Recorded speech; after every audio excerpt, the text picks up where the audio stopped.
Should I hire an agency?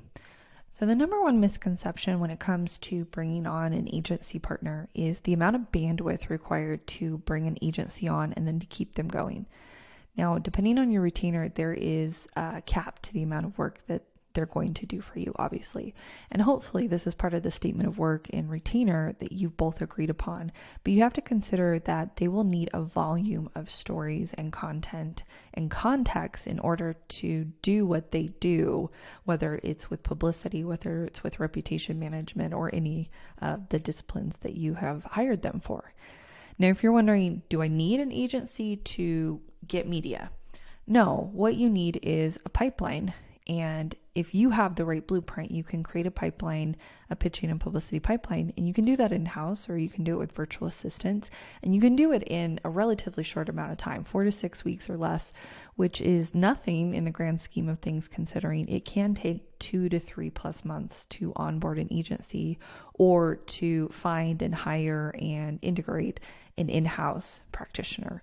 And the great thing is that with a blueprint, you can get started now. And if you later decide to build an in-house team or hire an agency, you know exactly what you're hiring for. Your likelihood of stepping on one of the PR landmines goes down significantly to almost zero.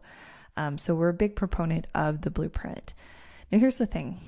I have worked with amazing agencies, and I have built in-house teams. I've also overhauled teams and agency partners, and the difference between doing it without a blueprint, which is what most teams I've seen do, and doing it with a blueprint has been literally billions of media impressions per month versus just gaining a few thousand per month. And when you're in the business of getting media, then you want to get media and you want to prepare. And sometimes you want to prepare for, ongoing positive sentiment. But in the case of, let's say, a negative uptick of sentiment, it's a defensive strategy. So it's really important to capitalize on your publicity and those efforts.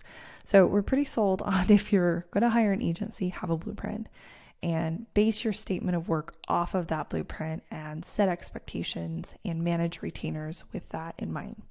Now, if you do go the route of hiring an agency, consider that you're buying into their relationships, which is often why people hire agencies. Those are existing or those that they seek for you in particular. And $12,000 per month is a fairly entry-level retainer. And let's say you get started on this and you want to go a little bit more budget friendly, then you want to know what $12,000 per month will get you. And for that, I want you to ask, what does this retainer entail? Ask if it guarantees placements and if it's features versus mentions. If it's a split of publicity and reputation management, what does that look like? If they promise a handful of mentions, you want to ask for more features.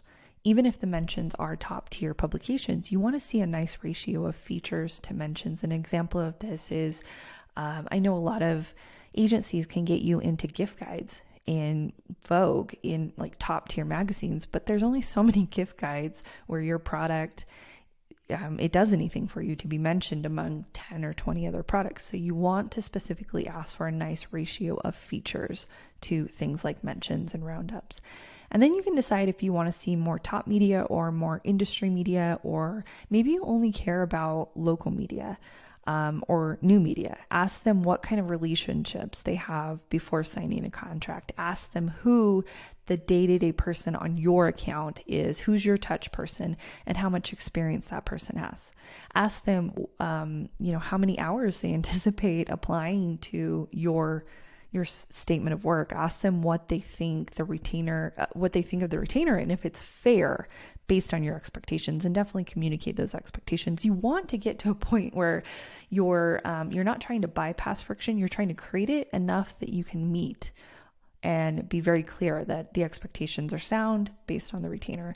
Don't worry about looking foolish, because it will save you months and tens of thousands of dollars, if not more, to be on the same page now than to figure out that after a contract has been signed and 3 months of onboarding has gone by. Finally, ask them how they measure So what does a monthly report look like? Ask them for 5 or more referrals, and then call those referrals and listen for repetition that matches your desired results. And if you're only able to get a hold of 3 referrals, ask for 2 more. I always make sure that I speak to at least 5 other clients, and then I keep looking for the repetition that matches my expectations.